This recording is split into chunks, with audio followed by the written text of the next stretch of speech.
testify noon, di ba? So, maraming mga pagkakataon pa tayong ibibigay sa inyo, hindi lang ang gabing ito, yung mga susunod pang mga araw, mapag-uusapan natin how good God it is in the life of Pastor Ursel. Sige po, sa gabing ito, hayaan niyo po na umpisahan po natin ang gawain ito sa isang maikling panalangin. Lord, maraming salamat po.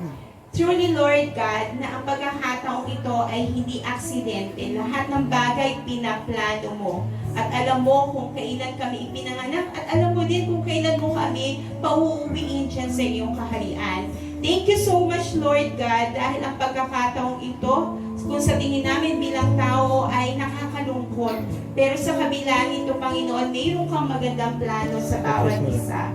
Lord, hayaan mo ang pagkakataong ito ay isang magandang oras, panahon, pagkakataon na muli po ay maipahayag ang iyong mga salita. Muli po, Panginoon, ay makapasok ang iyong mga salita sa bawat puso ng bawat taong naririto ngayon. Gamitin mo, Panginoon, ang iyong mga lingkod na naririto sa gabing ito, Panginoon, para muli po ay buhayin ang mga espiritu, Panginoon. Lord God, at iyon yung nais mo, makapiling mo ang bawat isa sa amin at magkaroon kami ng buhay na masaya, maligaya, kasiya-siya, Panginoon, at puno, Panginoon, ng satisfaction sa pangalan ng aming Panginoong Jesucristo. Lord, thank you so much. To you all the praise, honor, and glory in Jesus' name. Amen. Magandang gabi po sa bawat isa. Kung kilala niyo si Pastor Ursel, siguro alam niyo na napakahilig sa music ni Pastor Ursel, right? Mahilig kumanta. Kaya ngayon, hayaan niyo pong kanta or kumanta tayo ng ilang mga songs na paborito or kinakanta ni Pastor Ursel. If you know the lyrics of the songs, pwede po kayo sumabay. Sabi nga, kung nandito siya kung boy, I will sing about everything you are, always. I will tell the world everything you've done in me. I stand on higher ground. I was lost, but now I'm here with you. My refuge, my stronghold, always with you. Faithful one, holding on. I am always with you.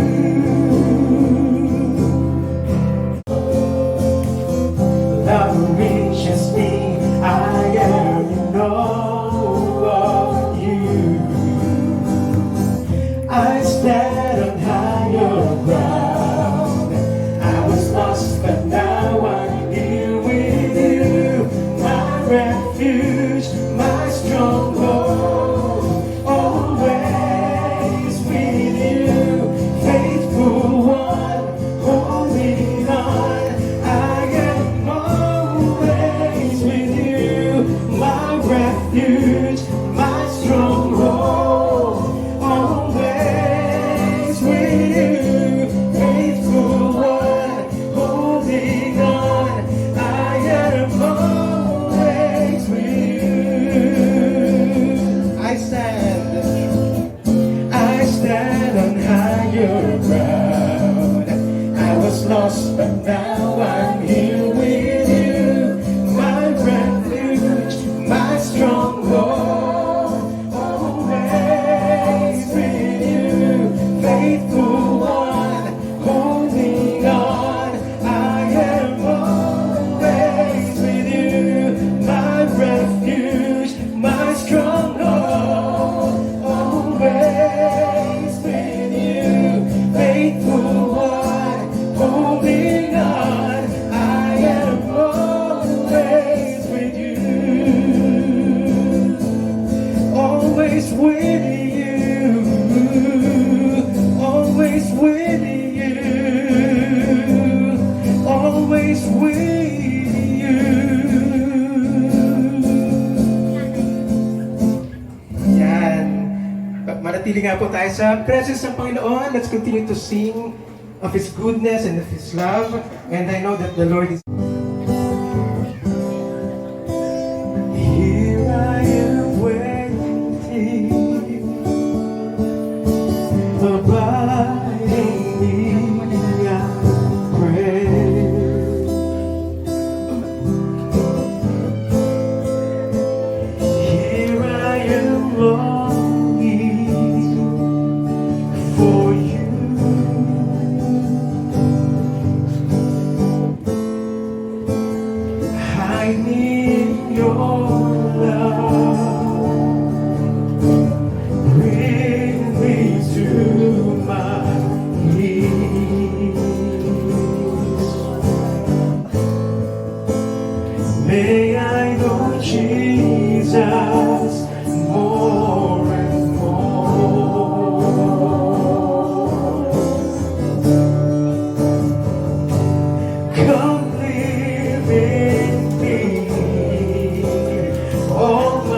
I will rise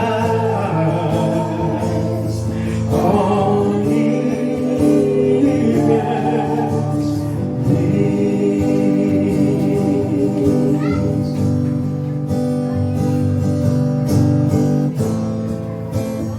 Here I am waiting, abiding thee I pray.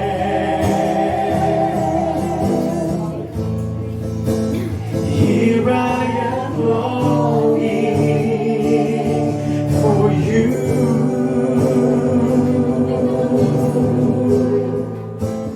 hiding in your love.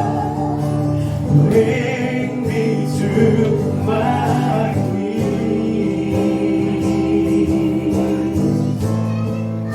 and may I know Jesus more and more.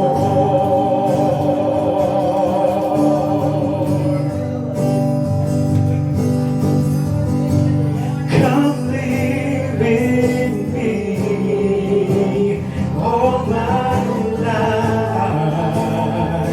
Take over. Come breathe in me, and I will rise on eagle's wings. Come live in me all my life. Take over. Come breathe in me, and I will rise. Eagle's wings.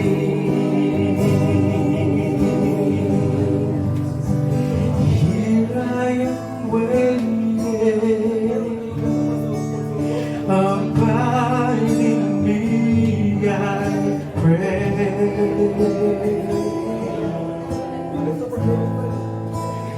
Here I am longing for you, Jesus, hiding in your love. Bring me to my knees,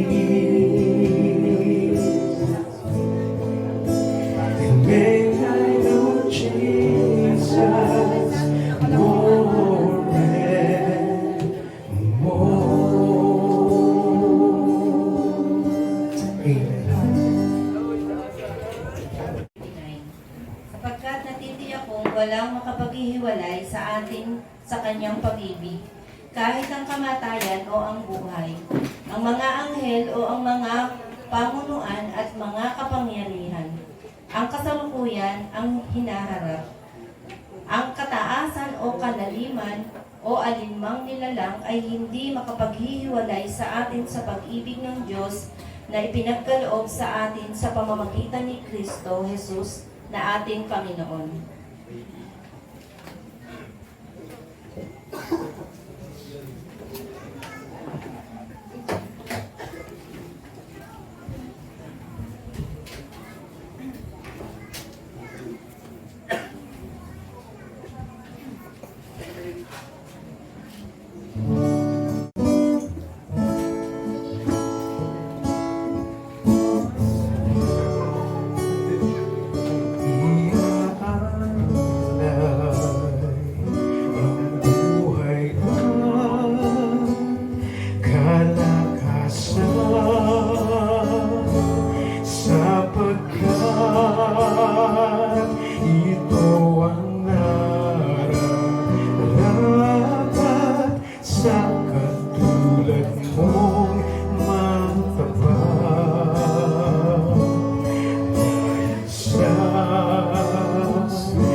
Pwede po bang maanyayahan ang lahat na pumikit at manalangin? Lord, maraming salamat ngayong gabi at sa araw na ito ay pinaparangalan namin po kayo. And even to the life of ourselves, Lord, that we will be able to see a life well lived. Lord, we might be asking why at the age of 41 na wala po siya. Pero Lord, tonight, we might not fully understand the purpose, the reason behind. Lord, but you will give us an alignment, Lord, purpose for everything that is happening in our lives. Lord, we thank you. We honor you. Bless your word today, tonight. In Jesus' name we pray. Amen. Magandang gabi po sa inyong lahat. Una po, pwede po bang batiin niyo yung katabi niyo sa kaliwat kanan niyo, pakisabi sa kanya, ay nakakalungkot man, pero there's still a reason to celebrate yung goodness ng Diyos sa buhay natin. Gusto ko pong batiin ang mga kasamahan ko manggagawa. Pastora Joy ay leading the GIOS. Sila Pastor Arnold, sila po ay mga kamanggagawa namin sa SIMA, Pastor Homer, Pastor Ed, at saka si Pastor Bernard. So, sa lahat po na nandito ngayon, at kami po ay taos-puso nakikiramay. Ako po ay from Victory, all the way from Victory, Santa Maria, pero marami po kami napagsamahan ni Ercel, and allow me to honor him tonight and even speak the words. At sa mga kamag-anak po na nandito ngayon, kami po ay taos-pusong nakikiramay sa buhay na binigay ng Diyos kay Ercel, at naniniwala ako na may purpose ang lahat ng bagay. Allow me to read some of the work kasi dalawa po kami mag-work, and I want to honor Pastor Arnold ngayong gabi na kapwa po namin na manggagawa sa ubusan or sa simbahan. In Ecclesiastes chapter 3:1, for everything there is a reason and a time for every matter under the heaven, a time to be born and a time to die, a time to plant and a time to pluck what is planted. If, alam niyo po ba, may tatlo po akong ipipresent. Psychologically, sa psychology po, kapag may namamatay, ang sinasabi nila huwag kang umiyak. Alam niyo po ba, baliktad? Sa psychology, we are encouraging. Bago po ako naging pastor, ako po ay psych and mental health.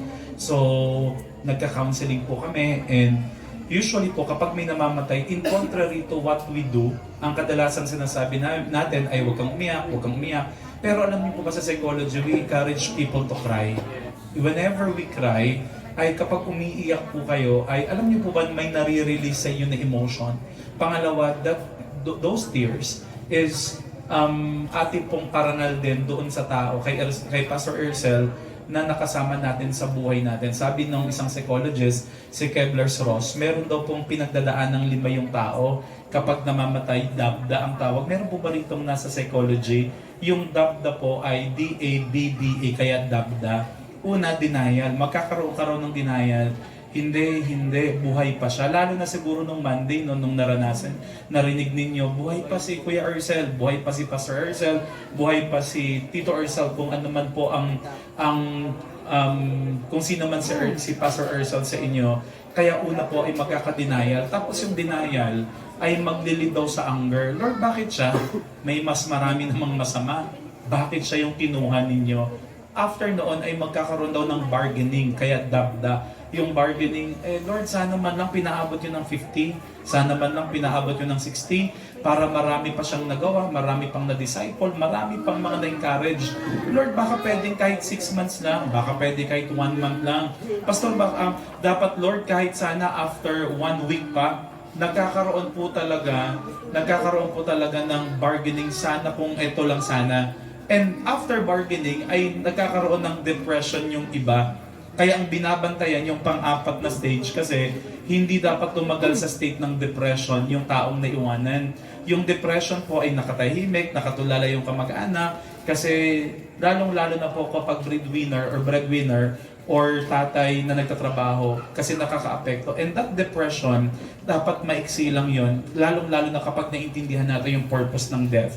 Then after depression ay acceptance na kung saan may purpose ang Diyos, may plano ang Diyos. The goal is mabilis mag-transition into acceptance coming from denial. Kaya po denial, anger, bargaining, depression, and acceptance. And tonight, sabi po doon, there is a reason for everything. Biblical perspective ay hindi po natin hawak yung buhay natin. Tingnan mo yung katabi mo. Walang nakakaalam kung kailan yan kukunin ni Lord. Pero tapikin mo siya, yung may konting takot, wag naman sana bukas. Okay, so matagal pa po ang buhay natin. Pero wala pong nakakaalam. Pero the point is, biblically, walang nakakaalam talaga. Kasi kung alam nyo po ba, imagine niyo kung alam nyo kung kailan kayo mamamatay. Na-imagine nyo po ba, kung ang kamatayan mo ay December 21, 2024, bukas na yon. Na-imagine niyo po ba kung paano ka mabubuhay ngayong gabi, hindi ka makakatulog? Kaya hindi po importante kung kailan tayo mamamatay. Mas importante kung paano mo ibubuhay yung buhay mong ngayon. At naniniwala po, kaya tayo merong ganito. Ito ang tawag po namin dito. Ang pangatlo po, ang business po namin sa Malolos ay punerarya. Kaya kung meron mong sanay dito sa patay, ako po yun. Kasi yun po ang aming negosyo sa Malolos bago po ako nagpastor. And even until right now. And I saw people how react. At ang alam niyo ba yung pinaka nakakalungkot kapag may ganito, yung libing. Kasi yung libing, ngayon kasi may mga dadalaw, may makakausap kayo. Pag libing na, eto na, the reality bites. Kasi hindi mo na siya may kita ngayon, may kita niyo pa ngayon. Kahit na nagpaalam na si Pastor Ursel, makikita niyo pa rin yung katawan niya sa loob ng kabaong. Pero the reality bukas. Kaya may mga iba sumisigaw, umiiyak. Kasi the reality bites, hindi ko na siya makikita at huling tingin ko na to sa kanya. Allow me to encourage you with John chapter 14 verses 1 to 2 and 6. Let not your hearts be troubled. Believe in God. Believe also in me. In my Father's house are many rooms. If it were not so, would I have told you that I go to prepare a place for you. In verse 6, Jesus said to him, I am the way, the truth, and the life. No one comes to the Father except through me.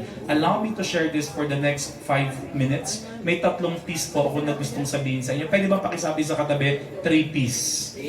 Yung unang gusto ko pong ibigay ay hindi po fish. Hindi po 3 fish. 3 piece, 3 letter. P number 1 ay peace. Pwede bang pakisabi sa katabi mo, peace? Alam niyo po ba kapag may namamatayan, ang unang nawawala ay kapayapaan. Because there will be lot of questions that will be asked. Bakit? Anong dahilan? Anong purpose? Mabait naman si Kuya Ursel, si Pastor Ursel, si Tito Ursel. There might be some questions with this, but the reality is, hindi po natin alam talaga hawak yung buhay natin. If we cannot control death, the most important thing that we can control, our emotion, yung taong buhay. May prayer right now sa pamilya po, ay magkaroon kayo ng kumpletong kapayapaan kasi naniniwala po ako sa amin po, napakadami ko na pong pinag-speakan ng memorial service. Alam niyo po ba, may mga time, hindi ko alam kung talagang mapupunta sila sa langit o kung saan man sila mapupunta. Pero alam niyo po ba, si Pastor Ursel lang ang sigurado ko ngayong gabi na nasa langit na at kasama na ang Diyos. Pwede bang palakpakan po natin si Pastor Ursel? Seryoso po ito. Hindi naman pwede kapag nag-memorial service ako sa mga churches, sa Victory, hindi ko naman pwedeng sabihin na dito dyan mapupunta. Ngayong gabi, gusto ko pong siguraduhin na kahit magkaroon man lang ng konting kapayapaan or peace or assurance, naniniwala po ako sa mga nakakaramdam ng pain ngayon. May sakit, maraming tanong, may problema. Kasi yung pangalawang letter P na gusto kong ibigay ay place. Can you say place? Ang place po ay ang heaven. And we cannot question death, but we can be assured na meron pong place at ang pangalan ng place ay heaven, na kapag may relasyon ka sa Diyos, ay mararanasan niyo po yung langit at ang langit na yon ay makakasama na natin sa Jesus doon. Wala nang sakit, wala nang pain. Sa mga kamag-anak ngayon na nagtatanong, bakit ngayon? Alam niyo po ba kung bakit? Kasi ang buhay ay hindi pahabaan. Ang buhay ay kung paano mo tinupad yung purpose na binigay sa iyo ng Diyos. Naniniwala ako sa edad na 41, matagal po kasi kami nag-usap kanina sa loob ng ibang family members. Naniniwala po ako sa edad na 41, nagawa na ni Pastor Ursel yung purpose na pinapagawa sa kanya ng Diyos. And that's one of our greatest assurance. Life is not about longevity. Life is never about living a 100-year-old life na wala ka naman sa Diyos. 41-year-old man si Pastor Ursel, pero nagawa niya na ang purpose niya. Indeed, ito po talaga ang larawan that a life well lived. Na kung saan sa edad niyang 41, naglingkod sa Diyos, marami siyang na-inspire, marami siyang na-share ng gospel. At sa edad niyang 41, na-fulfill niya yung purpose sa kanya ng Diyos. And sa mga nandito ngayon, marahil 60 years old tayo, 70 years old tayo, kung ano man yung mga edad na nandito ngayon. We're thankful with our age. But the most important is, nasa gitna ka ba ng plano at purpose ng Diyos? And we can rest assured sa pamilya na nandito ngayon, sa edad na 41 po ni Pastor Rosel, na paglingkuran niya ang Diyos, napangiti niya ang Diyos, na-fulfill niya ang purpose ng Diyos. Kaya kahit sa mas murang edad, mas bata po siya sa inyo, naniniwala po ako na nasatisfied, na-fulfill niya ang lahat ng plano ng Diyos sa kanya. Kaya ngayong araw na ito, or nung Monday, ay kinuha siya ng Diyos. And God is speaking to him and is saying, good job, well job, my faithful servant.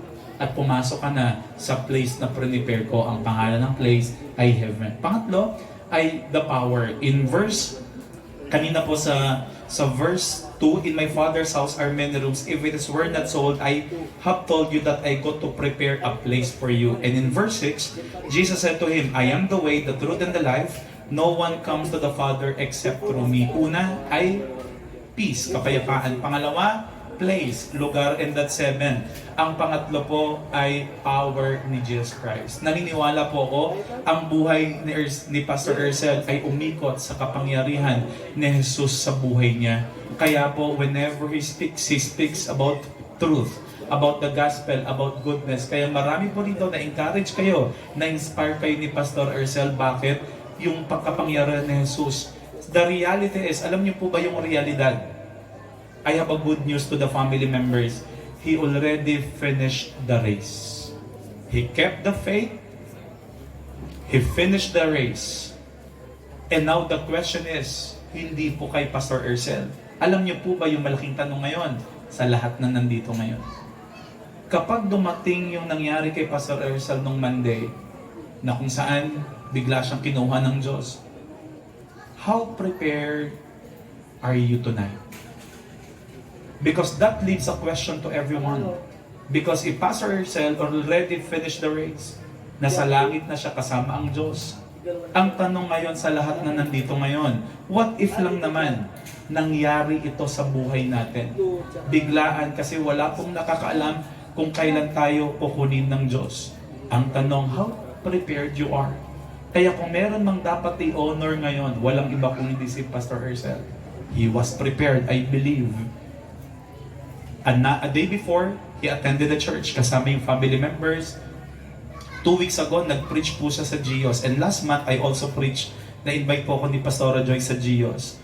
Now, the question is a question to be asked sa mga nandito ngayon. Are we prepared? Because it's a picture of being a good example of living our faith. Kapag kinuha ka ng Diyos mamayang gabi, bukas, sigurado ka ba na makakasama mo siya? But I have a good news to everyone. Ang sabi doon, ang sabi sa verse 6 kanina, I am the way, the truth, and the life. No one's, kung meron mang gustong sabihin si Pastor Ersel ngayon, sa mga nandito ngayon, napakasarap sa langit. Wala, doon hindi siya ulila. Doon may pamilya siyang kasama ang Diyos. Doon nakangiti siya ngayon. Now the question is, kapag dumating yun, mararanasan po ba natin yung kaligayahan na nararanasan niya ngayon? And that leads us to encourage that Pastor Ersel, na wala man siya, pero siya ang may pinakamagandang status sa buhay nating lahat ngayon. And a challenge to everyone is an inspiration na kung saan, ngayong gabi, pag tinanggap mo si Jesus at naging buhay mo siya sa buhay mo ngayon, you will be assured of salvation. I want to end with a short story bago ko po ibigay ang microphone para mag-worship ulit or mag-Bible reading. Gusto ko pong i-share ito. Meron pong isang lalaki at the age of 30 plus, he conquered almost half of the known world. Kaya po known world, kasi nung time na yon ay wala pa sa kalahati ang may na-discover sa buong mundo. Way back 300 BC, bago dumating si Jesus Christ, kung familiar po kayo sa Bible, meron pong Babylonian Empire, yun po yung si Daniel. Tapos yung Babylonian Empire ay tinalo po ng Persian Empire. Yung Persian Empire, sobrang lakas po nito. Sila po ang imperyo nung time ng 300 BC na pelikula. Ganon po sila kalakas. Alam niyo po ba may nakatalo sa Persian Empire na sobrang lakas? Ang nakatalo sa kanya, ang pangalan ay si Alexander the Great. Mahilig po kasi ako sa history. Si Alexander the Great ay sa loob ng 20 plus years old ay nanakop na ng iba-ibang bansa. Sino po sa inyo rito yung mga 22 years old? Pinapagalitan ka pa rin ng nanay mo ngayon kahit na 21 to 22 years old ka na. 22 years old, alam niyo po ba, nananakop na siya ng bansa? At the age of 25, sino po sa inyo rito yung 25? Hindi mo pa rin alam kung anong trabaho ang papasukan mo. Siya, nasakop niya na yung maraming bansa. At eto po pinaka-amazing. Sa edad na 30, 31, 32, natalo niya yung Persian Empire. Yung pinakamalakas na imperyo nung time na yon, yung sa 300, yung Au-Au, yung tinalo, yung nagpatalo kay dun sa Spartan, tinalo ni Alexander the Great. He was quoted years ago as the greatest conqueror that ever lived in the history. Kasi sa edad na 20s to 30s, bago siya mamatay ng 32 to 33, sinakop niya almost kalahati ng mundo. Alam niyo po ba nung namatay siya, meron po siyang 3 request bago siya mamatay because of a war sa India. Hindi po siya natalo nagkasakit lang po siya after ng war. At hindi na siya gumaling sa sakit na yon. Nung mamamatay na siya in his dying years, I want to end with these 3 notes. Meron po siyang 3 request. Ang unang request niya, kapag namatay ako, sabi niya sa mga generals niya, ang gusto ko, lahat ng mga ginto, pilak, lahat ng mga kasi pag nasasakop niyo yung bansa, ikaw na ngayon yung may-ari nung ari-arian nila. Ang gusto niya ay ilatag lahat ng mga ginto doon sa dadaanan ng kanyang katawan. Pangalawang favor na inas niya, gusto ko kapag ililibing na ako, gusto ko bubuhatin ako ng pinakamagagaling na doktor na nasakop nating mga bansa. Sa daming bansang nasakop, pumili ng mga pinakamagagaling na doktor at yun ang bumuhat ng kanyang kabaong or coffin. Ito po ang pinaka-weird sa lahat ng request niya. Tanong niyo po kung ano. This is one of the weirdest request that he gave. Ang pangatlong request niya, ilabas daw yung kamay niya doon sa coffin or kabaong. Na-imagine niyo po, ganito yung larawan.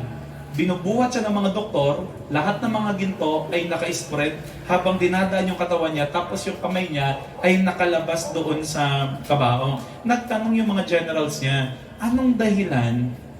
Bakit yung greatest general, greatest conqueror, si Alexander the Great, eto yung 3 na request. Tanong niyo po kung anong dahilan, tanong niyo kung ano. Sabi niya, kaya daw gusto niyang ilera lahat ng ginto at yaman na nasakop sa mga bansa para ipakita sa lahat ng tao na walang pera, yaman, na meron ka na makakapagligtas sa'yo. Years ago, namatay si Steve Jobs na isa sa pinakamayaman may-ari ng Apple or Mac. Alam niyo po ba, hindi siya nailigtas ng lahat ng yaman niya. Pangalawa, bakit mga doktor ang nagbuhat pinakamagagaling na doktor? Kasi kapag kukunin ka na ng Diyos, kahit pinakamagaling na doktor, walang magpapagaling sa'yo. It's a reminder na ang Diyos ang nagbigay ng buhay, ang Diyos din ang kukuha ng buhay ng tao. Ang pangatlo, bakit po nakalabas ang kamay? Sabi niya, dumating ako na walang dala, uuwi rin ako na walang dala. Ladies and gentlemen, tonight, ang Diyos lang ang may control sa buhay natin. Kung malalaman lang ninyo ang purpose ng Diyos sa buhay ni Pastor Arcel, hindi ko alam kung anong pinaka-exact na dahilan, pero he already live our life well lived. He finished the race. He kept the faith. Natapos niya na yung takbuhin niya, and the word of God to him, well job, good job, my faithful servant. And tonight, that deserve a round of applause. Pwede po bang palakpakan natin ng may parangal ang buhay na nabuhay na ginawa ang purpose ng Diyos? And tonight, pwede po bang manyayahan na yung makupulit ang lahat para manalangin? Lord, tonight, the real message is the lives of people na nandito ngayon. Pastor Arcel lived a life well lived. He finished the race. A night before he died, he was in the church. A week before he died, he was preaching the gospel. Lord, the real question remains to be, Lord, yung mga nandito ngayon, how sure you are. And you know, the reminder in John 14:6, I am the way, the truth, and the life. No one comes to the Father except through me. If you're that person today, alam niyo ba kung meron mang gustong maging impact si Pastor Ersel sa buhay niyo? Yung pagsunod sa Diyos. Yung pananampalataya sa Diyos. Let's not waste his life. The best way to do this is, Lord, I saw his life. My prayer is, the legacy is, Lord, magsiserve din ako sa inyo. No one is looking at you. If you're that person today, and you're inspired, Lord, sa mga nandito man ngayon, I want to know you more, Jesus. Lord, gusto ko pa kayong makilala sa buhay ko. I want to experience you fully in my life. No one is looking at you. If you are that person today, without raising your hands, kahit sa isip niyo lang, sabihin mo lang, Lord, I want to know you, Jesus. I want to have a deeper relationship with you. I will not just look on Pastor Ersel's life. I will look on the gospel on his life. Lord, susundin ko rin kayo. Kung meron mang legacy na iwanan si Pastor Ersel, ito yung pagsunod sa Diyos. Kung meron mang kayong gagayahin sa Kanya, pagsunod sa Diyos. Kung meron man kayong tatandaan sa sinabi niya, yun yung gospel of Jesus Christ. Lord, thank you, God. And even to the family, I pray that there will be peace, comfort tonight. We might not fully explain why, but one thing is certain, he fully served God, finished the purpose, finished the race, kept the faith. Lord, maraming salamat. Tonight, instead of mourning, instead of tears, it will turn into an understanding, purpose, believing the real purpose of Pastor Ersel's life. Lord, we thank you. We honor you. In Jesus' name we pray. Amen. Sa huling pagkakataon, pwede po bang palakpakan natin ang buhay, a life well lived through Pastor Ersel Fernandez as we worship the Lord.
Pilipos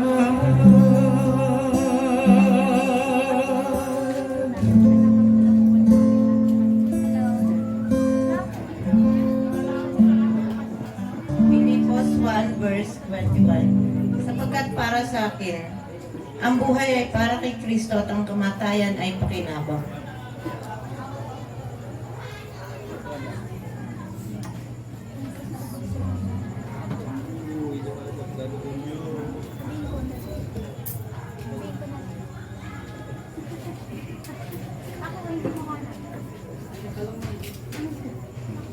Okay, magandang gabi po sa ating lahat. Napakaganda ho ng encouragement from the Word of God na ibinahagi po ni Pastor Red Carina from Victory.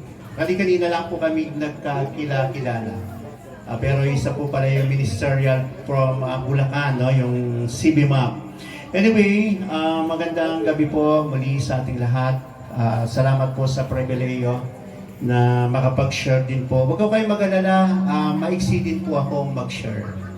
Tulad po ng sinasabi ko sa Diyos, pagka ako ay invited mag-speech, pag nakakakita po ako ng inaantok, tumatagal po ako magsalita. Opo, yun po. No? Kapag ako nakakakita rin ako nagkikwentuhan, lalo pong humahaba. Kaya pakisabi po sa inyong katabi, bawal po ako kwentuhan muna. Yan. Sabihin mo rin sa kanya, huwag ka munang matulog. Okay? So, alright, actually, Pastor Ercel, before na magkaroon po kami ng break dito po sa CBDRP ng Community-Based Drug Rehabilitation Program, ay tatlo po kami naka-duty lagi, which is kasama po si Pastor Homer, ako at saka po si Pastor Ercel. So, kaya po nung aming pong nalaman na ang ating pong Pastor Ercel ay lumisan, ay malungkot kasi syempre alam naman ho natin, di ho natin inaasahan sa 41 years old, tama po ba? 41. At wala po kaming nakikita talagang senyales ng ating pong Pastor Ercel ay iiwan po tayo ng maaga. Pero sabi nga, kapag will ni Lord, wala ho tayong magagawa. Ang tawag ho doon, yun ho yung timing ng Lord. Di ho ba? Kaya nga ho, ganun pa man, bilang hong kaibigan si Pastor Ercel, talaga naman po, pagka binigyan ho namin ho siya talaga ho ng kanyang trabaho, gagampanan ho niya ng mabuti talaga. Kachat ko po kagabi si Pastor Joy, sabi ko sa kanya, alam mo Pastora, si Pastor Ercel, pag binigyan ho ng trabaho yan, bagamat alam naman natin, marami din po kami mga ginagawa, marami punong-puno kami ng mga schedules, pero hindi ho magre-reklamo yan. Gagawin at gagawin pa rin ho. So, kaya ho nung aming Christmas party Monday, ay naghihintay po kami lahat. Wala hong dumarating. Hanggang ho sa matapos, naghihintay pa rin ho kami. Pero yun ho pala, wala na ho pala kaming hihintayin. No? Pero dun ho namin naintin talaga sa kanyang edad, talagang ang buhay napaka-iksi. Sabi ng Bible, life is a mist. Kaya nga ho, sa gabing ito, actually itong kwentong ito ay huli ko na ho na kwento kasi itong kwentong ito, alam na ho ng ng CMAP. At nakwento ko rin ho kay Pastor Ercel kasi nagkikwentuhan kami, siyempre pagka nagkikwento siya, hindi ho niya rin na iiwasang magkwento tungkol ho doon sa kanyang kalusugan. Siyempre, pagka ho kalusugan ang pinag-uusapan, siyempre naman, ay sabi nga natin, kahit malakas ka, kung talagang hindi naman yung time ng Lord, kukunin at kukunin, wala tayong magagawa. At ang nabanggit ko nga sa kanya, sa totoo lang, kahit ho anong edad natin, basta pagkamatayan, darating at darating yan. At sabi ko sa kanya, hindi tayo matatakasan ng kamatayan. Totoo po yun. Never ho tayo matatakasan ng kamatayan. Darating at darating. Tulad ng kinuwento kanina ni Pastor Red, kahit gaano kagaling ang doktor, di ba? Pag time, yun na po, wala na ho tayong magagawa doon. So pagka buhay, sabi nga hindi natin matatakasan, kinuwento ko kay Pastor Arcel to. Sabi ko, Pastor Arcel, parang ganito lang yung illustration niyan. Kikwentuhan ko po kayo ng bahagya para hindi ko kayo makatulog, para hindi ko mahaba yung sasabihin ko. Okay. Sabi ko, alam mo Pastor Arcel, kikwento ko sabi ko, ito ay ano na to sa palasak na sa mga pastor ng CMAP to. Sabi ko, si kamatayan, sabi ko, ang mission niyan, susunduin niya yung mga mamamatay na. Di ba yun ang kwento ng mga ano eh? So, ngayon, si kamatayan pumatok ho, no? Kay, sa pangalan ho ni Juan. Okay? Nung binuksan po ni Juan yung pinto, nakita niya si kamatayan. Sabi ho ni Juan, ano ibig sabihin? Sabi ni kamatayan, eto na, papakita ko sa iyo, unang-una kitang susunduin. Wala akong magawa si Juan. At si Juan naman, takot na takot. Ako sabi niya, parang hindi pa ako handang sunduin. Nakaisip po ng paraan si Juan.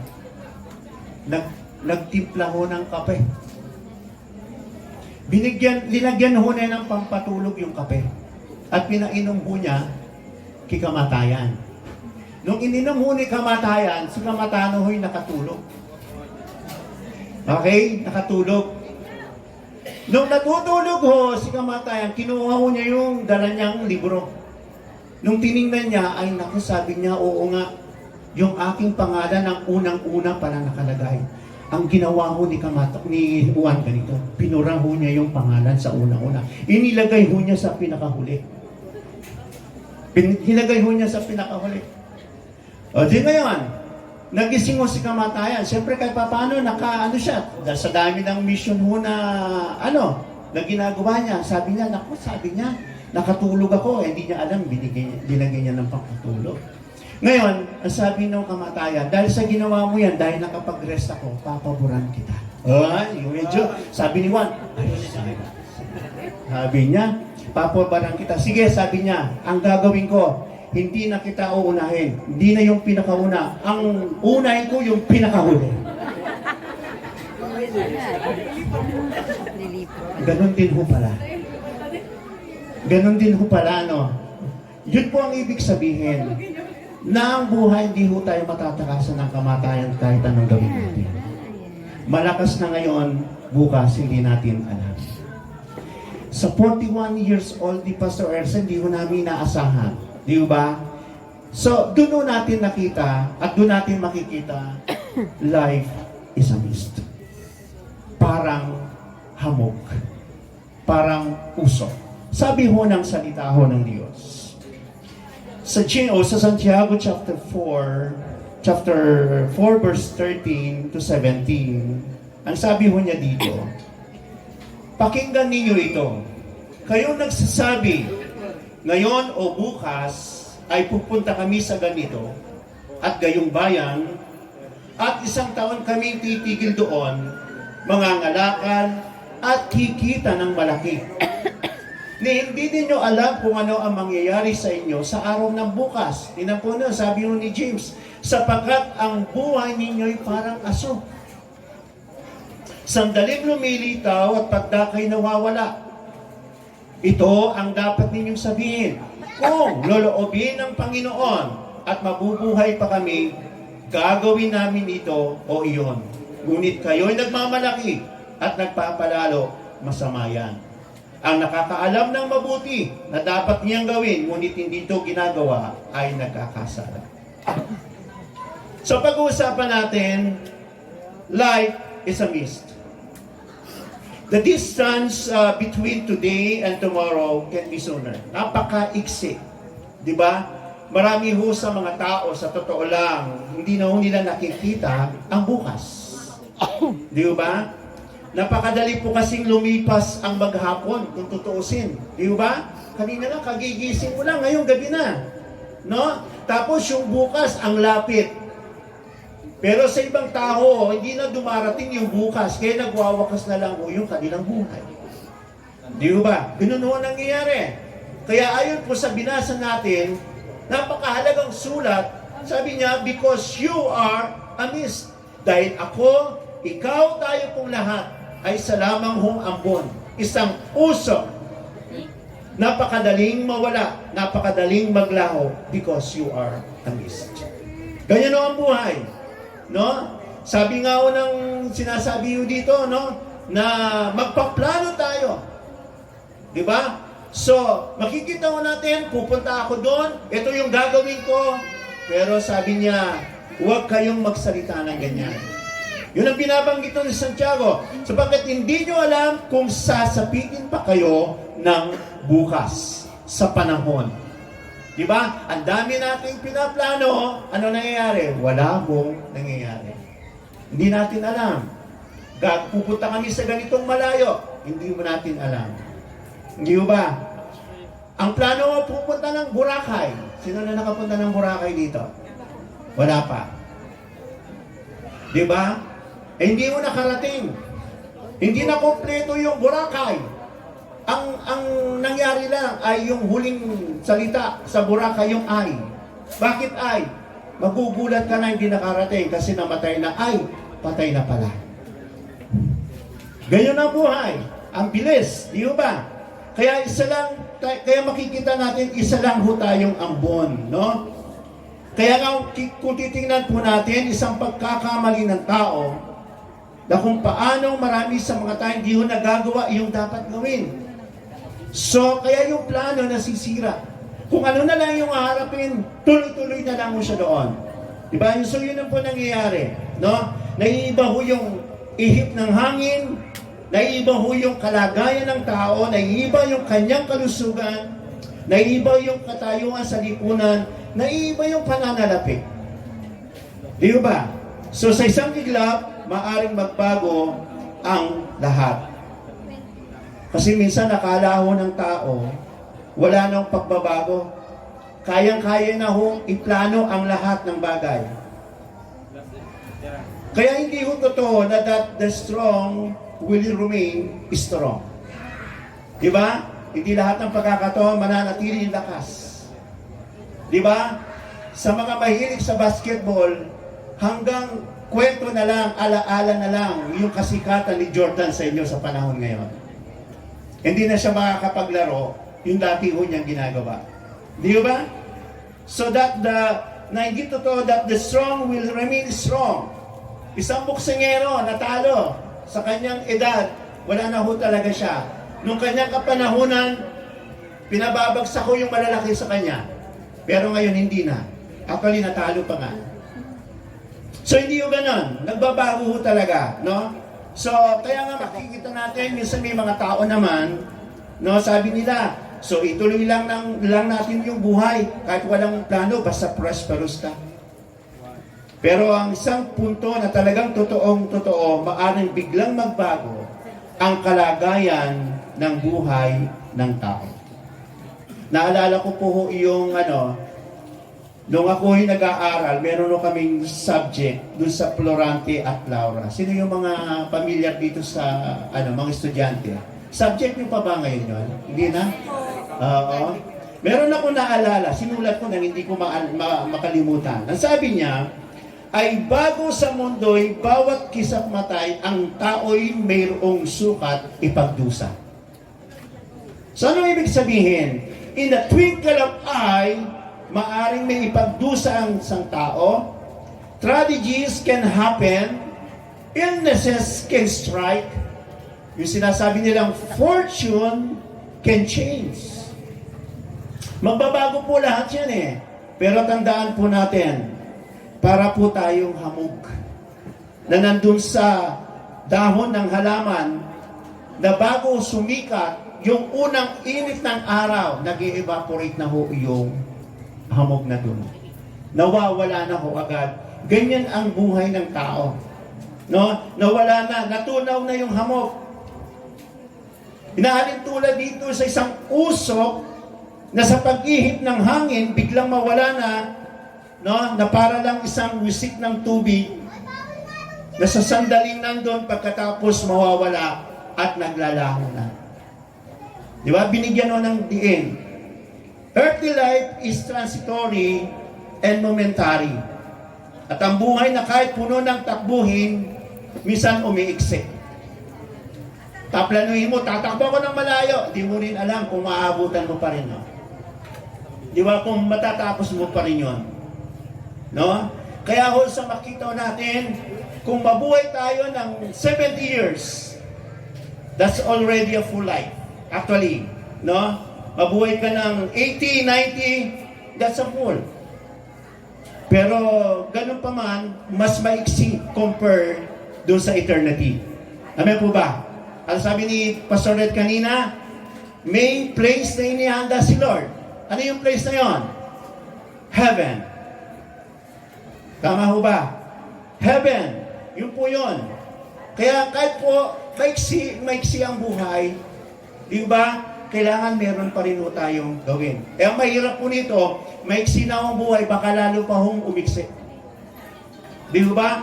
Actually, may binanggit po ang Ecclesiastes chapter 7, verse 17. Do not be over wicked. Huwag kang masyadong magpapakasama. And do not be a fool. Huwag kang magpakamangmang. Why die before you live?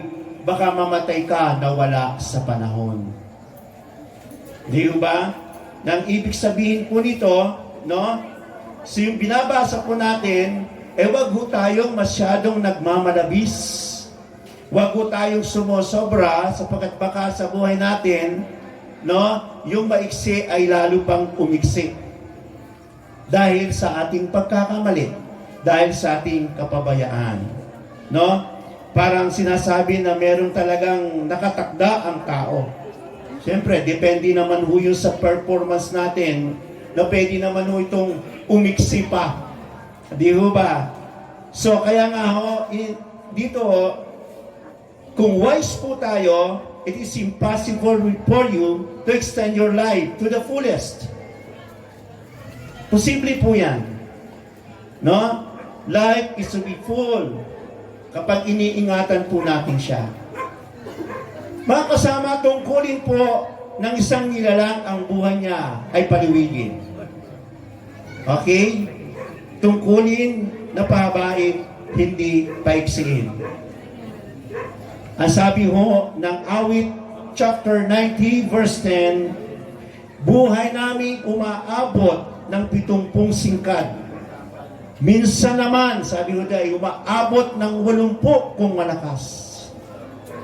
Actually, itong verse na ito, hindi naman dito kailangan maging doctrine eh.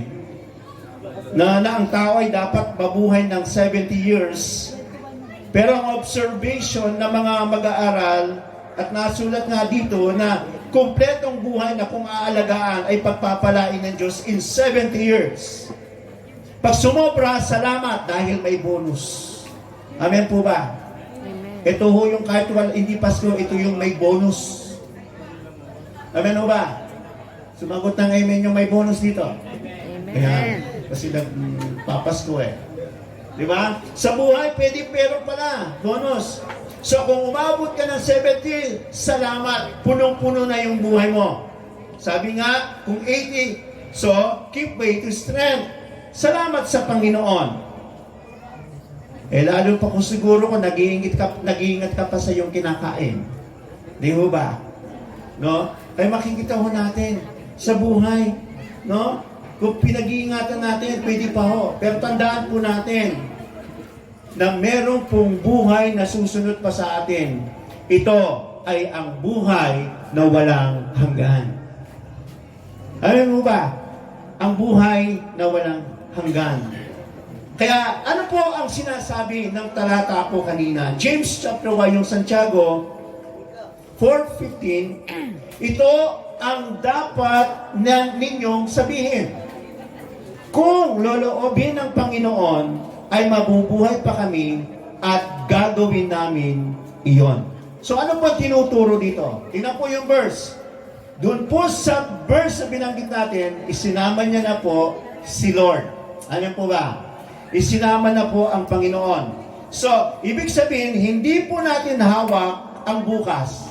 Dapat lagi ho tayong nakaasa sa Diyos. Tama ho ba? Dapat nakaasa po tayo sa Diyos. Gawin natin yung gusto natin gawin, pero iaasa natin sa Panginoon ang pagpapala ng ating ginagawa. So ang tinuturo dito, huwag masyadong secure. Minsan sobrang secure, hindi naman pala sinasama ang Diyos sa plano. Di ba? Hindi pala kasangkot si Lord, pero feeling secure. Ba? So wala tayong pwedeng panghawakan tungkol. Dapat kasama siya sa bawat plano natin. And that how you will be secure and be firmly grounded. So, mga kapatid, pinaka-importante, kasama po natin si Lord. Lalo na kung kanina tinanggap niyo si Lord. Mas kilalanin po ninyong mabuti si Lord. Doon ang masasabi nating feeling secure. Kaya nga si Pastor Ercel, makatuwa, di ba? Kinuha siya ng Lord sa kasagsagan ng kanyang paglilingkod sa Panginoon. Di ba? So nawala siya sa kasagsagan ng kanyang katapatan sa iniatang ng Panginoon sa kanya. No? So kasama ho natin. Kasi sabi ng Bible, kung wala po ang Diyos, walang katuturan walang kasiyahan ang sinuman. Okay? So bakit pinag-uusapan ng lahat ng ito? Kasi nga, lahat po tayo ay parang hamog. Parang aso. Na sandaling panahon na dumadaan sa atin, huwag ho nating sayangin. Tama po ba? Okay? May mga pagkakataon, hindi tayo nakakagawa ng dapat gawin. Nagkakamili tayo, hindi nakakaroon ng bunga. Sayang ang maikling panahon. Tama? Naalala ko po yung isang author ng isang libro patungkol ho dito sa bagay ho na ito. Sabi niya, ano bang purpose ng buhay? Yan, lalo na maraming estudyante dito para maintindihan ninyo ito. Ano bang purpose ng buhay? Anong purpose? Bakit ka dinala ng iyong ina sa kanyang sinapupunan ng 9 na buwan? Ang sabi niya, ang purpose ito ay paghahanda sa pagsilang sa mundo. At ang sabi pa niya, ano naman ang purpose ng pagsilang mo sa mundong ito? Ang sabi niya, ito, ang pagsilang natin sa mundo, ito naman ay preparation para sa buhay na walang hanggan. Kapatid, yaman ang buhay natin is like a mist. Sasayangin pa ba natin ang panahon na ibinigay ho ng Diyos sa bawat isa sa atin? Pinahiram ng Diyos ang panahon sa atin. Huwag ho nating sayangin. Ang gawin po natin, ito yung gawin nating preparation sa buhay. Gawin natin ang ayon sa kalooban ng Lord. Dahil tinanggap mo si Lord, nagkaroon ka ng relationship kay Lord, doon natin ilaan ang ating panahon. Dahil darating ang panahon, ano man ang edad na tayo kunin ng Lord, diba? Makakatiyak ho tayo na kay Lord ho tayo. Kasi wala nang pinakamasarap na buhay kundi yung makasama ang Lord. Amen po ba? Wala nang pinakamasarap sa buhay kundi makasama ang Panginoon. Diba? So, kaya nga sa buhay, huwag nating sayangin. Okay? So, dapat nating pagbutihin. Yan ang buhay na dapat gawin. Kaya nga, pinaka-importante sa buhay, sa lahat ng ating ginagawa, importante na maging kapartner po natin. Kailangan kilala natin siya sa abot ng ating makakaya. Mas alamin natin ang kanyang kalooban. Kaya ho yung buhay na napakaiksi, sanayin natin araw-araw na ang buhay natin ay pasunod ng pasunod sa Diyos. Papalapit ng palapit sa kalooban ng Diyos. Sapagkat ang tunay na kapayapaan, ang tunay na mapayapang buhay ay kung tayo ay nakikiisa sa Diyos. Kailangan umayon po tayo sa agos ng ating Panginoon. Dahil yamang ang buhay napakaiksi. Di ba? So, sino ang taong nagiging mapayapa? kundi ang taong sumasakay sa agos ng Panginoon. Kaya napakahalaga na maintindihan pala natin na lahat ng ginagawa natin kasama ang ating Panginoon. Sa bawat plano ang Diyos, di ba, dapat kasangkot po siya sa bawat plano natin. May plano si Lord sa bawat individual. Magplano, no, sa lahat ng bagay. Magplano po tayo para magiging makabuluhan ang lahat po ng ito. No? Kaya ho sa buhay, ang nangyayari ho minsan, eto, nasasaktan tayo, nagdurusa tayo, nabibigo tayo, paulit-ulit ang buhay. Di ba? Dapat lubog ho na ho tayo doon. Dapat na-overcome naman ho natin yon. Kung paikot-ikot yung buhay mo, yung iba naman, no, namatay na lahat, wala pa rin narating, dahil paikot-ikot because you are a mist. Don't waste time. Huwag sayangin ang panahon. Sabi mo sa katabi mo, huwag mo sayangin ang panahon. Diba? Huwag nating sayangin. Sundin ang plano para sa maiksing buhay na ito at malasap ang pinakamaaring nating dapat marating, maabot sa panahon ipinahiram ng Diyos sa atin, no? At alam niyo, ang pinakamasarap lang sa buhay, yung maging masaya ka. Amin ho ba? Kaya ho pag ang isang tao, lumungkot ka na habang buhay. Di ba? At sabi ho ng isang expert na doktor, sabi niya, kapag daw na-stress ka sa isang araw, para mo rin pinaiksi buhay mo. Okay? Sabi mo sa katabi mo, iwasan mo stress. Sino ba na-stress nila? Sino yung na-stress dito na tinatanong ano kayang oras matatapos si Pastor? Wala naman siguro. Di ba sabi ko, pag may nagkikwentuhan, ang dami kong nakikita may nagkikwentuhan eh. Kaya tuloy, balik ako sa una ha. Ay, joke lang po. Kaya alam nyo, masarap lang sabi nga natin, yung masarap yung maging masaya. Di ba? Kaya nga ako, minsan kami yung mga simang, kahit pagod na pagod, kailangan maging masaya. Kahit stress. Di ba? Tingnan mo nga naman mga ano, halata ko bang mga ano yan, stress yan? Never. Sa katawan pala. Di ba? No? So kaya ako talaga ang blessing. No? So tandaan po natin, plans according to God's way. Di ba? So maganda yung layunin natin. Dapat yung timing, importante. Alam mo yun ang pinakamasarap sa buhay. Yung marunong mo tayong tumiming sa buhay. Tama ho ba? Kasi doon mo makikita, hindi nasasayang oras mo. Diba? Kaya tingnan po ninyo yung mga kumakanta sa video, okay? Kahit o sintonado yan. Pag kumanta, 100 ang score. Bakit? Dahil ang karaoke, hindi ho nakadesign sa ganda ng boses, kundi yun nakadesign, ano ho yan, sa timing ng kanta. Di ba? Sabi nung isa, ay mamaya kakanta na ako. Di ba? Alam mo, kay Lord, yun ang pinakamasaganda. Yung timing. Alam nyo, ako naniniwala, 41 years old, nawala si Pastor Arcel, timing ni Lord yan. Kasi iba ho yung standard natin sa standard ni Lord. Magkakaiba ho yan. At ang pinaka-importante, alam natin. Di ba? So, tingnan mo natin. So, because we are a mist, ito po ang kailangan natin laging tandaan. Maximize your mistness. Hamog lang din naman tayo, gawin na ho natin makabuluhan ang buhay. Maximize it. Maximize your missed like time. Di ba?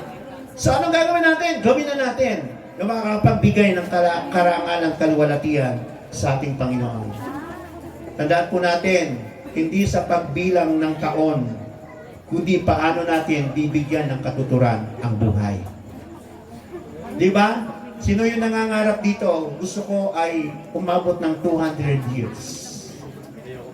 Wala, ano? Yung iba nangangarap pa.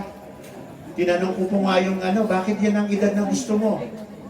Pastor, sabi niya, gusto ko 180. Bakit po? Ay gusto ko pa mag-disco eh. Imaginein mo, nag-disco 180 years. Tapos naka-brace pa. Parang hindi na yata bagay.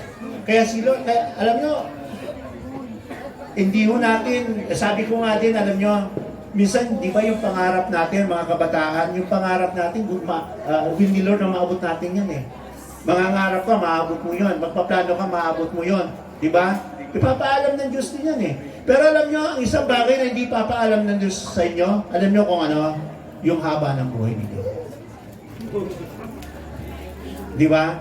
Kasi pag sinabi na ni Lord, mabubuhay ka ng 100 years, magiging mabait ka bago ka mamatay. Ganoon na mangyayari. Maaring masayang lang yung oras. Di ba? Kaya napakahalaga po na makita ho natin. Dahil po tayo ay dapat wag tayong magsayang ng araw sa paggawa ng mabuti. One of the most important strength of spirituality is that set us free. Ang maging malaya. Maging malaya sa pamamagitan ni Jesus. Kasi ang sabi ng Bible, kapag pinalaya ka ng anak, tunay kang magiging malaya. Hindi pa uli ang lahat. Diba? Huwag makulong sa laging paulit-ulit na kalalagayan. I-challenge natin ang ating buhay. Napakahirap naman yata na bago tayo sa makabilang buhay, ay hindi tayo naging tayo. Diba? No? So, ang tanong ko sa iyo, are you really you? Mga kapatid, ang iksi-iksi ng buhay, tiyakin natin na malaya ka, malayang gumawa ng tama, malayang magdesisyon ng tama. Because you are missed, make peace with your Maker. Diba? Napakahalaga na tayo ay may kapayapaan sapagkat ang buhay ay maari mabawi bigla. Tama, isa ho sa kinatatakutan ng tao ay ang mamatay. Tama ho ba? Kaya ho sa buhay natin, baka dayain natin si kamatayan. Di ba? Hindi tayo matatakasan. Mga kapatid, ang pinaka-importante sa buhay, magkaroon ka ng ugnayan sa Diyos habang ikaw ay buhay. Because you are a mist. Amen po ba? Kaya sa pagkakataon pong ito, ang pinaka-importante, ang buhay mo ay nakasuko sa Diyos. Kahit anong mangyari. Sabi nga natin kanina, hamog lang kinamatan mo. Di ba? Pagbutihin na ho natin ang buhay ay binigay ng Diyos. Lalo't may relasyon tayo sa Lord. Kay Lord, tinanggap natin si Lord. Mas kikilalanin pa natin mabuti si Lord. Yan ang pinakamasarap sa buhay ng isang tao. Pwede ba tayo lumuhod lahat sa presensya ng Diyos?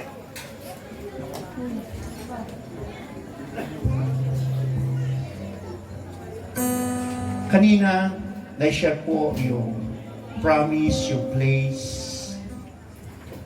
nung nag-share ko sa atin kanina. Para masigit nating makilala ang ating Panginoong Hesus. Mahalaga, magkaroon mo tayo ng ugnayan ng relasyon sa ating Panginoon. Alam niyo, sa totoo lang, ang isang bagay na nawala sa atin, na ngayon ang ating Panginoong Jesucristo ay sinugo ng Diyos Ama para sa atin, ay para ilagay kung ano ang totoong kalalagayan mo. Ang sabi ng Bible, John 1:12, na sino mang tumanggap at nanalig sa Kanya, ay pinagkalooban niya ng karapatang maging anak ng Diyos. Yun po pala ang dapat nating kalagayan. Kaya sa pagkakataong ito, yamang ang buhay natin, hindi natin masasabi kung ano ang haba ng buhay natin. Pero ito yung panahon, mga kapatid, na mas lalo kang higit na magkaroon ng ugnayan sa Panginoon. Sa paanong paraan? Ay ang tanggapin ng Panginoon sa ating puso, sa ating buhay, bilang ating Panginoon at sariling tagapagligtas. Kung yun ang ninanasa mo sa pagkakataong ito, kung ikaw man ay nakayuko sa pagkakataong ito at sinasabi mo, Lord, gusto ko magkaroon ng relasyon sa iyo. Ito yung time. Ito yung oras. Ang pagtanggap sa Diyos hindi bukas, hindi sa darating na buwan, taon, kundi ngayon. Ang pagtanggap ngayon, yun ang magbibigay ho sa atin kung ano ang totoong kalalagayan natin sa buhay. Kaya kapatid, kung dinanasa mo, tanggapin ang Panginoong Yesus sa iyong puso. Sumunod ka sa aking panalangin, sabihin mo, Panginoong Yesus, sa gabi pong ito, lumalapit po ako sa iyo. Alam mo po ang aking buhay. Wala po akong maililihim sa iyo. Alam mo, Panginoon, ang aking buhay para akong isang aklat na bukas sa iyong harapan. Kita mo ang lahat sa aking buhay. Panginoong Yesus, inaamin ko na ako po'y makasalanan. Na ako po'y sumusuway sa iyong nais. Subalit sa oras mong ito, binubuksan ko po ang aking puso. Tinatanggap kita, Panginoong Yesus, bilang aking Panginoon at sariling tagapagligtas ng aking buhay. Mula ngayon, Panginoon, ikaw na po ang maghari sa aking buhay. Salamat, Panginoon, sa iyong pangako na sino mang nananalig sa iyo, sumampalataya sa iyo, ay magkakaroon ng buhay na walang hanggan. Salamat, Panginoon. Ito po ang aking panalangin sa pangalan ni Jesus.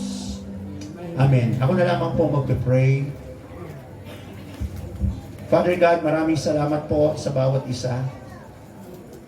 Napakasarap po sa buhay na nabubuhay po kami, na kami po, Panginoon, ay meron pong relasyon sa iyo. Merong ugnayan sa iyo. Na kahit minsan, ang dami pong mga problema, ang dami pong mga challenges na nangyayari sa buhay namin, ngunit salamat dahil meron kami ugnayan sa iyo. Merong Panginoong source ng kapayapaan. Walang iba kundi ikaw yun, Panginoon. Kaya Lord, pagpalain mo po ang buhay ng bawat isa sa amin. Maraming salamat po, dakilang Diyos. Pagpalain mo rin po ang pamilya, ang naiwan po ni Pastor Ercel. Father God, yung pong mamimiss po nila, yung love, yung care, yung caring, Panginoon, Lord, alam namin, masigit mong ibibigay at papadama sa kanyang pamilya. Salamat po, O Diyos. Pagpalain mo po ang kanilang buhay. Ito po ang aming panalangin sa pangalan ni Jesus. Amen and amen. God bless po sa ating lahat.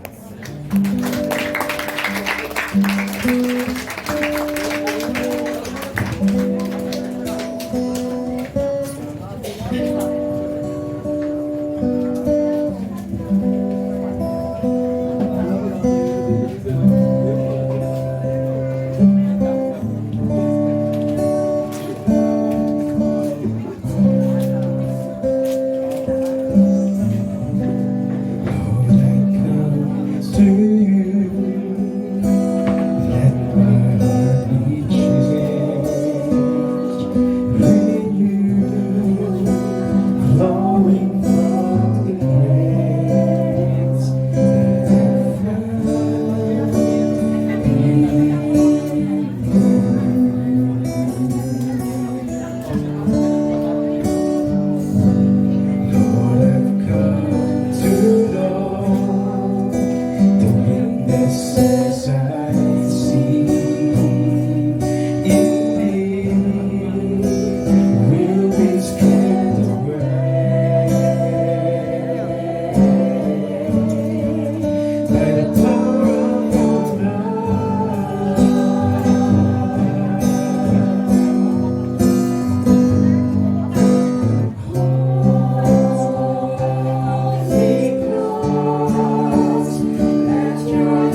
Parang yun na.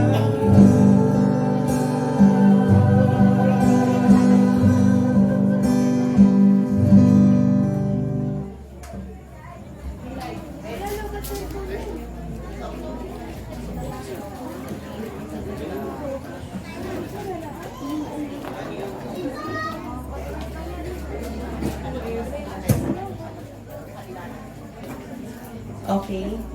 Ngayon naman po dumako tayo sa pagpapararangal para kay Pastor Ercel. Katulad ng sinabi kanina ni Pastor Red, ang gabing ito ay gabi ng pagpaparangal kay Pastor Ercel. Sino ba si Pastor Ercel? Or si Ercel Fernando? So, kung sino man yung una at higit na nakakakilala kay Pastor Ercel, walang iba kundi yung kanyang pamilya. So sa pagkakataong ito, hihilingan po natin ang members of the family of Pastor Ercel na magbigay parangal para sa kanya. So tinatawagan ko na po si Ate May. Hello po, magandang gabi po ulit sa inyo lahat. Isa po ako sa pinsan ni Arsar Glows at kabanding sa lahat. Narito po tayo, nagpapasalamat po ako sa inyo na sa huling sandali ni Ercel, nandito pa rin po tayong lahat. Sama-sama po tayo kay Teacher Ercel, Pastor Ercel, Lolo Ercel, Tito Ercel, sa mga teacher po, ng mga kasamahan niya, sa mga estudyante niya. Ang nais po namin na magbabahagi o ipakilala natin sa kanila. Sino nga po ba si Teacher Ercel o si Pastor Ercel, si Tito Ercel, si Pinsan Ercel, at sa mga Lolo Ercel. Yun. Nais ko po sanang tawagin yung kanya pong kapatid na si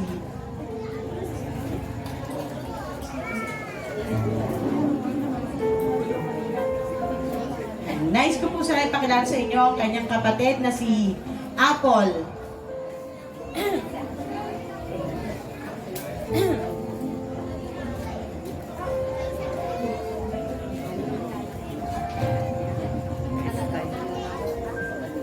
Magandang gabi po.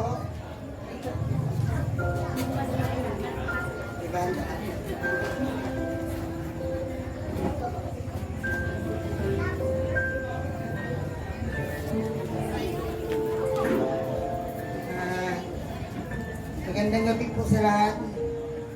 Tumay kuya, paalam. Yan yung salita na napakasakit pero kailangan kong tanggapin.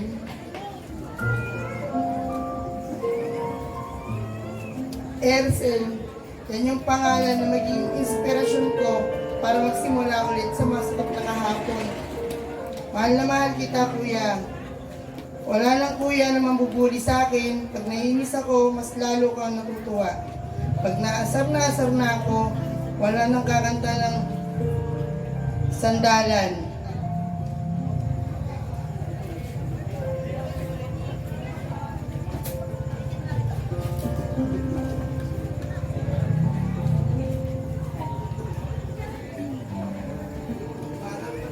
Kuya, ikaw yung kuya na the best. Kung gagalatin ka, pero sa huli, hindi mo kami natitiis. Mahal na mahal kita, kuya. Kulang yung salita na yon. Sorry. Kasi, sinasabi ko sa'yo ngayon to, hindi mo na maririnig. Hindi ko na paramdam sa'yo yung pagmamahal na dapat. Huli na nung nalaman ko. Pero kuya, the best ka para sa akin. Proud na proud ako sa iyo. Pwede niyo po bang palakpakan yung kapatid ko? I love you, kuya! Si Teacher Ercel, si Pastor Ercel kasi ay isang bully. Isa siya sa nagpapatawa sa atin. Hindi pa man siya nagsasalita. Mag-sign pa lang siya, matatawa na tayo. Yan, isa pa rin sa... ngayon naman, ang tatawagin ko po ay yung pinsan niya na super close, na para na rin niyang kapatid, si Sister Risa. Ako Tao po si Risa, na yung iba, alam nila kapatid ko talaga si Ursel. Kasi yung close kami niyan. Yung wala na siyang magulang. Ang tinuring yung magulang is nanay at tatay ko. Dito sa bahay namin, hindi siya naging iba. Na halos ayaw niyang umalis dito kasi dito niya naramdaman yung tinatawag na pamilya. Na ako, mula maliit kami, magkasama kami niyan. Na talagang, alam ko hindi siya perfecto, pero buong buo, tinanggap ko siya. Mahal ko siya, alam niya yan. Kaya yung ganito, nung Sunday magkasama kami, ang saya-saya namin. Ito yung pinakalas na may isip ko na mangyayari sa kanya. Every time yung hindi ko na-expect na maging pastor siya, pero pag nakikita ko siya sa pulpit, lagi ako nagpapasalamat kay Lord. Sabi ko, Lord, thank you. Kasi sa pamilya namin, wala namang lingkod talaga ng Lord. Pero, Lord, itinulad mo na maging pastor siya, na magkaroon ng lingkod na mula sa pamilya namin. Kaya super proud ako sa kanya. Na, alam niya yan. Hindi man kami magsalita. Tingin lang. Alam niya, alam ko kung may problema yan. Tingin lang. Alam ko pag malungkot yan. Kaya pala nung 2 weeks ago, magkasama kami, isang tingin ko sa kanya, parang nalungkot ako, ewan ko, parang may humaplos sa puso ko na parang ang lungkot-lungkot ko. Yung pala, may ganitong mangyayari na hindi ko na siya makakasama physically, hindi na. Pero nagko-comfort ako kasi alam ko kung saan siya papunta. Alam ko kung nasan siya. Kung dito wala siyang sariling bahay, doon alam ko pinaghanda siya ng silid ng ama. Kaya comfort ako na doon wala nang sakit. Na doon ma-appreciate siya. Nagpapasalamat ako sa buhay niya. Sa 41 years, nagpapasalamat ako sa Lord na naging pamilya namin siya. Sel, I love you. Wala nang tatawag sa akin baluga. Wala na nang tatawagin toyo.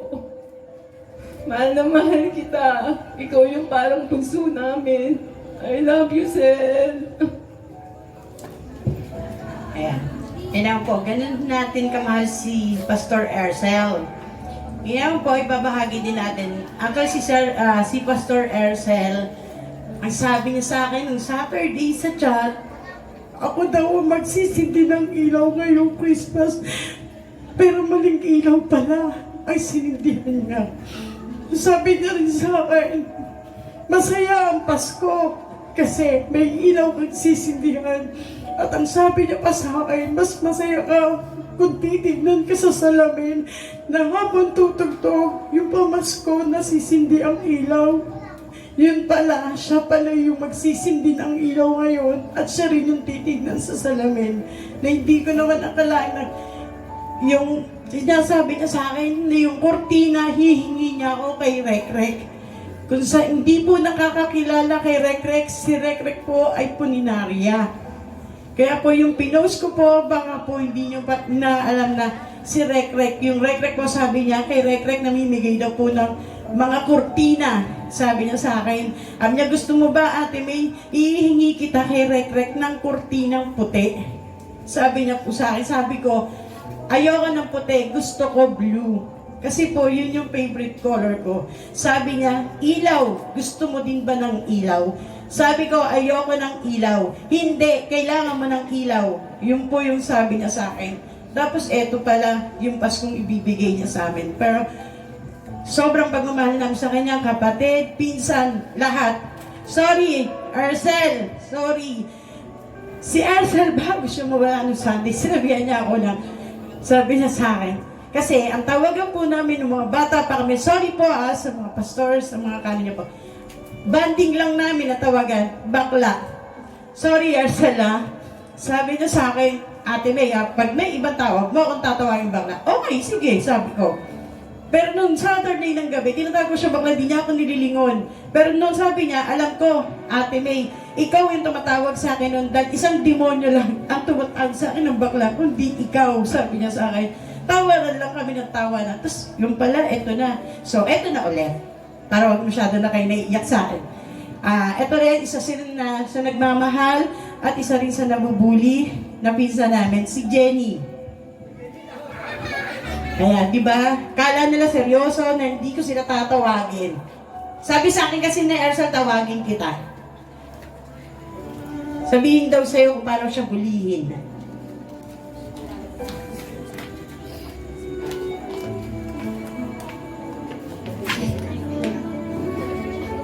Good evening po sa lahat ng nagmamahal sa aming pinsan.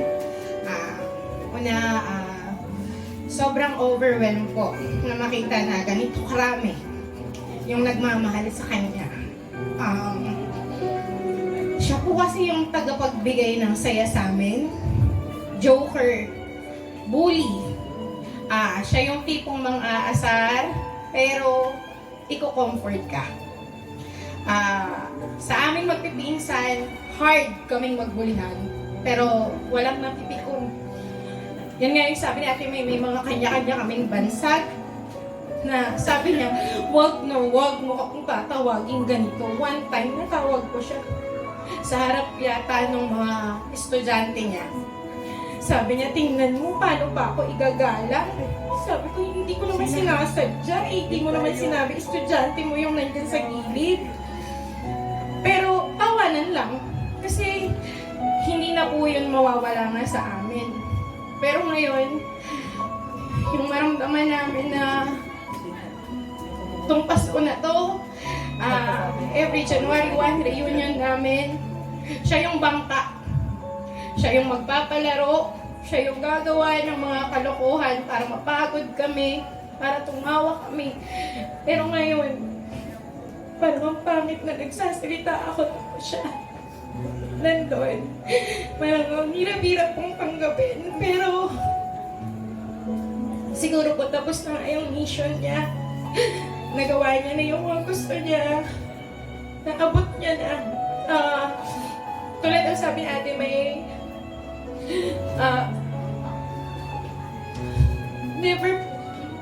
di po namin naisip na ibang ilaw yung sisindihan. Dapat Christmas light eh. Pero masyado niya kami binigla sa mga estudyante niya na lagi niyang pinagmamalaki. Alam kong mahal na siya. Kasi nakikita namin yung ngiti. Nakikita namin pag pinagmamalaki niya na ganito yung estudyante ko. Ganito yung estudyante ko. Sinasabi niya sa amin yun. Kaya nga lagi niya sinasabi, huwag niyo kung tatawagin. Kasi nga, alam namin yung respetong binibigay niya sa kanya. Late man niya na narating yung pagtuturo niya, pero na-achieve niya. Kasi sabi niya, na-achieve ko to kasi nakilala ko si Lord. Salamat po dun sa family niya, sa church niya, sa paggabay sa pinsan ko para marating niya yung gusto niya bago niya kami iwan. Kasi alam namin, happy siya. Kasi nagawa niya na mag-serve. Sabi nga niya, nagawa kong mag-serve kay Lord. Kahit na yung age niya is too late, kung hindi naman too late, pero kumbaga sa nagsisimulang magturo, medyo late siya, pero nagawa niya. Kaya nga sinasabi niya, ba't ka susuko? Ako nga, nagawa ko eh. Sa mga hindi po nakakaalam, hindi na po kasi namin siya tinuturing na pinsan lang. Kasi nga, growing up, isang compound, isang lugar, para kaming magkakapatid. Dumaan din kami sa mga away nung maliliit kami.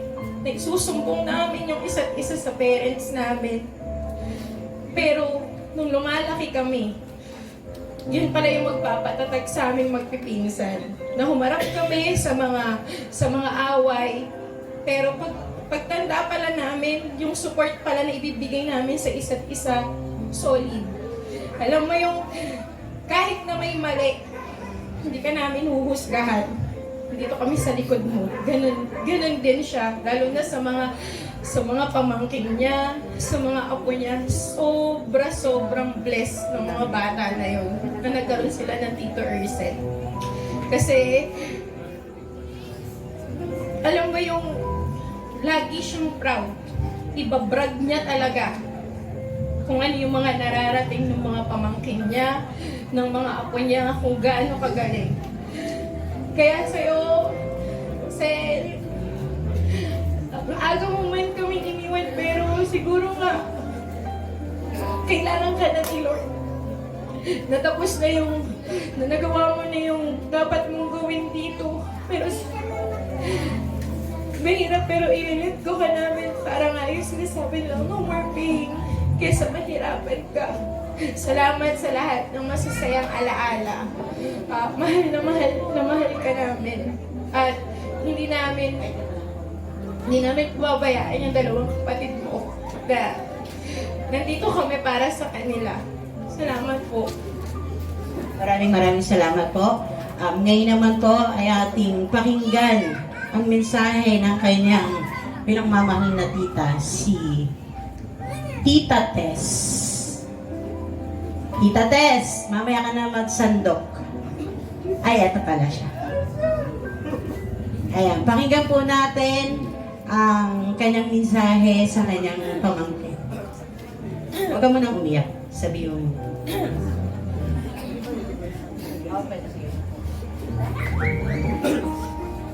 Magandang gabi po sa inyo lahat. Ako po ang tita ni Ursel. Dalawa na lang po kami tita niya.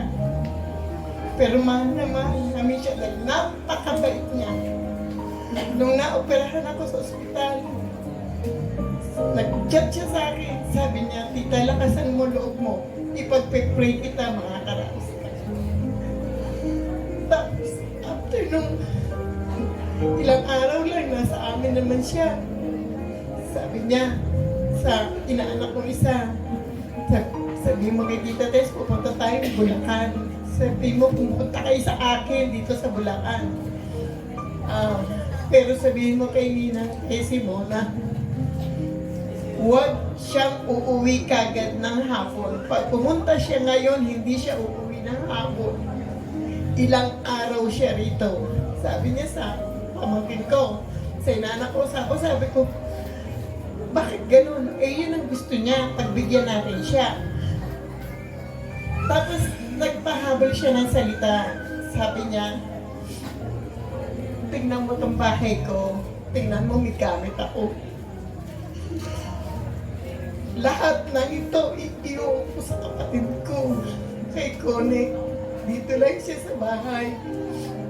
Tapos may sinabi pa siya na ayaw niya raw iwan yung kapatid niya kasi baka mabalik sa barkada.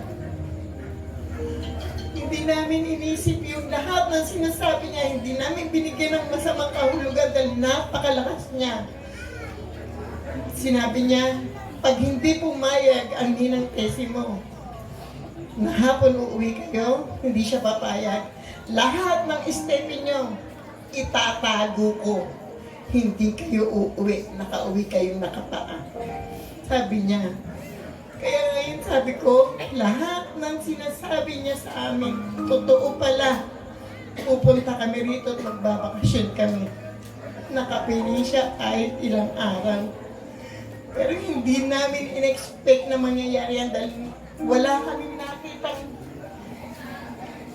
nakita sa kanya na kahit na anong sign na may sakit siyang dinaramdam. Nawala siya, na hindi siya nagpahirap sa mga pamangkin ko dito, sa kapatid niya. Ayaw niyang makitang naghihirap yung mga kapatid niya. Pag naanaman na may sakit siya, ma-hospital siya, ayaw niya. Nang gabi yun, sinasabi ng kapatid niya, daling kita hospital, ayaw niya. Sabi ko, talagang mabait siya. Kasi ayaw niyang nakikita niyang nasasaktan kami. Ayaw niyang nakikita na nahihirapan ang kalooban namin. Kaya umalis siya ng mapayapa. Umalis siya na yung gusto niya maging wala kaming maramdamang pain. Pero hindi namin maiwasan na lumuha. Dahil masarap siyang magmahal. Kahit sa mga apo ko, nakikita ko kung paano siya magmahal. Kaya Ersel, saan ka man ngayon naroon? Alam kong masaya ka na, maligaya ka. At alam ko kung saan ka pupunta dahil nakilala mo na ang Diyos. Yun lang po. Maraming salamat po sa inyo. I love you, Ersel. And salamat po sa aming tiyahin. At ngayon naman po, kung merong kapatid, may pinsan, at may tita, meron naman po na isa sa pinakapaborito niyang pamangkin mula bata hanggang sa paglaki kahit siya ay aso't pusa. Siya po si Clarence. Na kanyang paboritong pamangking magbulihan silang dalawang magtsuhin. Jologs!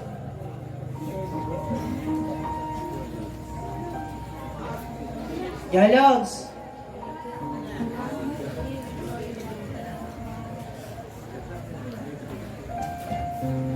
So, ayun po, magandang gabi sa ating lahat. So, yun, sa mga hindi nakakaalam, ako yung pinaka-paborito niyang inaanak. Sa kadahilan ng ako lang po yung nag-aaway kaming dalawa palagi. Palagi kaming aso't pusa na although kasama yun. Sabi ko nga sa kanya, alam mo nung kapag inaaway kita, ibig sabihin nun mahal kita. Yun ang sinabi ko sa kanya.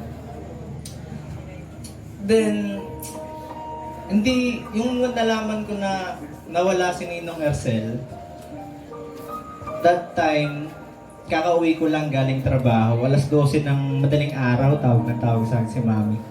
Hindi ko pa nga sasagutin. Hindi sinagot ko, kala ko, ngayon sinabi niya, wala na daw si Ninong Ersel. So, naano ko na parang nagbibiro lang kasi knowing Ninong Ersel and knowing Pastor Ersel, ano siya, kumbaga mahilig siya sa joke, mahilig siya sa prank. Then di ako naniwala, tinawagan ko si Tita Ana, totoo po ba yung balita na wala na si Ninong Ersel? Then yun, totoo nga. Hindi pa rin nagsisingin sa akin hanggang sa natulog ako, pagpasok ko, wala pa rin. Then, abang nakikita ko yung mga post nila Mami, yan. Sabi ko, Lord, bigyan mo naman ako ng yung pusong handang tanggapin, na yung pusong masaya, na kahit alam kong wala nang Ninong Ersel ko, masaya ako. Then, ayun, nung handa na akong tanggapin na wala na si Ninong Ersel, tumawag ako sa pinsan ko, then doon na ako humagulgol. Pero, sa kabila nun, alam kong mas masaya na siya na kung nasan man siya ngayon, which is sa langit po.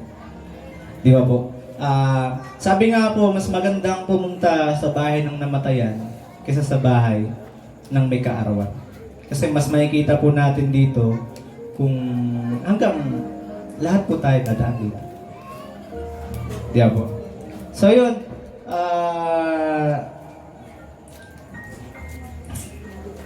yun, Ninong Ersel. Thank you sa buhay mo. Salamat sa Panginoon kasi talagang binigyan niya kami ng Ninong Ersel. Kahit sa maikling buhay, sa batang edad, kinuha na siya agad ng Lord. Masaya ako kasi kapiling niya ang Panginoon at hindi ang iba. So yun lang. Salamat. Ngayon naman, isa sa pinaka-binubuling-buli talaga ni Ersel. Isa sa pinaka-binubuli-buli niyang pamangkin. Nagbulihan pa sila nung Sunday. Si Rachel. Rachel. Ay, mali. May matay pa?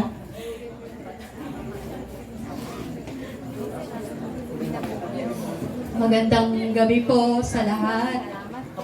Salamat po sa lahat din na nandito para kay Ersel. Ako po si Richelle. Bali, kung tutusin, tiyuhin ko nga po siya. Yung nanay ko po talaga yung pinsan niya. Pero dahil nga po hindi nagkakalayo yung mga edad namin, kami po yung halos lumaki na magkakasabayan po sa pamilya. Masasabi ko po kay Ercel, napaka-bully nga. Pero yung bully na mapapasaya ka niya talaga, yung kahit inis ka na hindi mo magagawang mapikon, kasi masaya siya talaga kasama. Huling sama po namin nung Sunday, nagganap po kami sa binyag. Sobrang saya kasi halos di niya ako pinatayo sa